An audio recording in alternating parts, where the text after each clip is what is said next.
આજે પહેલી વાર કંટોલાનું શાક બનશે.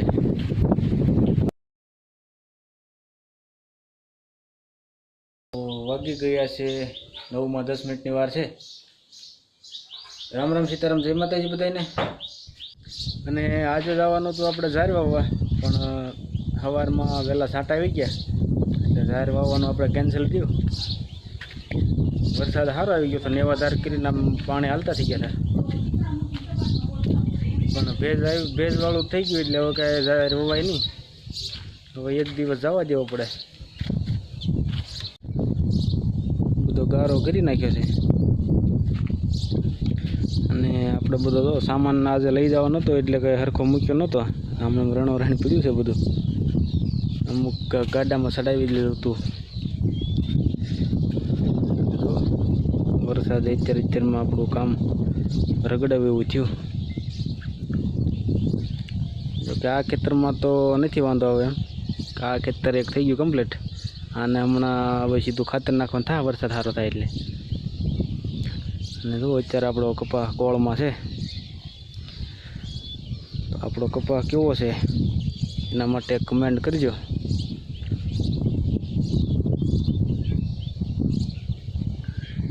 અને આ છે આપણી કલમની મોટા બોરની બોવડી, પણ એમાં તો ઈળુનો ઓછો લાગ્યો છે. બધા પાંદડાને જાળી પાડી દીધી. હવે આનો દવા છાંટવી જોશે. આ બાજુના પાંદડા બધા સારા છે, પણ આમ ઉપર તો બધું જાળી પાડી દીધી. અને આપણા માલ તો અત્યારે તો બધા અંદર બાંધ્યા છે. બહાર તો થોડાક આ બધું છાંટા આવી ગયા એટલે ભીનું હતું. તો આ રીતે બધું ભીનું છે એટલે આપણે કંઈ બહાર કાઢ્યા નહોતા માલને, કારણ કે પાછું બધું રગદોળી નાખે માલ બહાર બાંધવી એટલે થોડું સુકાય તો સારું પડે. અને જો માલ બધા નીણી ખાય છે મારી પાસે.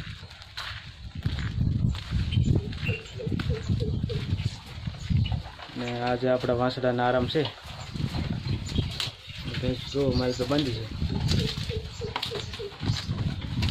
તો આજે તો કાંઈ કામ છે નહીં, આજે નવરા છીએ આપણે.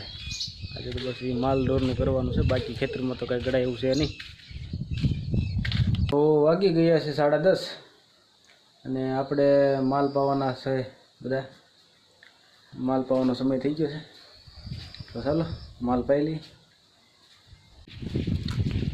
હાલો ખીલે.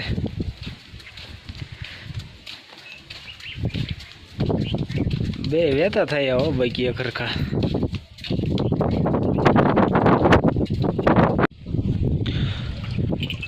બહુ ભાઈ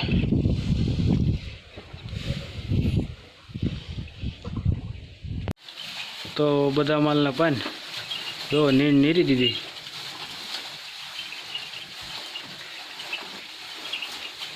તો વાગી ગયા છે 4:30 માં 5 મિનિટની વાર છે અને આપણે જવાનું છે ખાતર નાખવા. અત્યારમાં રેડી આવી ગઈ હારી, ઝાપટું સારું આવી ગયું એટલે બધી પલ્લી ગઈ હમાય. એટલે હવે ખાતર નાખી દેવાનું છે આજ કપામાં. બાજરીમાં ડોડામાં આપણે નાખી દીધું પહેલાં. વરસાદે કામ કરી દીધું, બધી પલાળી દીધી અને ફૂલ પણ બધા મોટા થઈ ગયા. બધામાં ખાતર થઈ જાય અને પવન પણ અત્યારે નીકળ્યો છે. તો ચાલો આપણે ખાતર નાખી દઈએ, મળીએ પછી.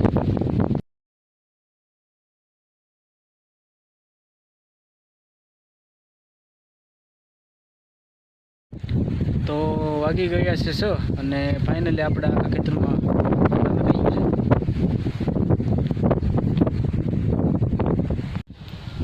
જો આપણે ખેતરમાં આખામાં ખાતર નાખી દીધું. બસ આ છોડવા પીળા પડવા મળ્યા અને વરસાદ કંઈ બંધ રહેવાનું નામ નથી લેતો. એટલે પાણી લાગે બે છોડવાને, કપા બધો પડતો રહે છે.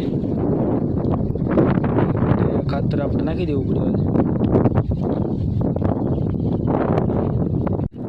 અને વાતાવરણની વાત કરું તો પવન ઉડે છે અત્યારમાં, પવન ઘણો ઉડે એમ તો, અને વાદળા છે ચારેક.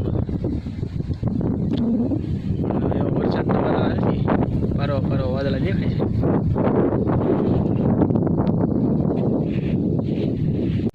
બાકી આપણા માલ જો ઠંડા પવનનો આનંદ માણે છે. ને આપણો ગિરિરાજ ડુંગર જો લીલો કાસ થઈ ગયો. તો ચાલો થઈ જાય ફ્રેશ, અને હમણાં ભેંસ દૂધનો ટાઈમ થશે, દૂધ ભરવા જવાનું થશે. તો ચાલો ફ્રેશ થઈ જાય. તો ફાઇનલી આપણે ફ્રેશ થઈ ગયા છીએ અને ભેંસ પણ ધોઈ લીધી છે. ને હવે જવાનું છે દૂધ ભરવા, કારણ કે હાલીને જવાનું થાય. અહીંથી આપણે જે 20 વીઘા ફાર્મે રાખવી વાળીએ ને આપણી ગાડીઓ પડી છે, કારણ કે આજે વરસાદ હતો એટલે ગાડી કાંઈ ઘરે લાવવા નહોતા. અને એ વાડી આપણી સડકની કાંઠે છે, તો ત્યાંથી આપણે ગાડી લઈને જવાનું થાય. દૂધ ભરી આવી. તો ફાઇનલી આપણે દૂધ ભરીને આવી ગયા છીએ.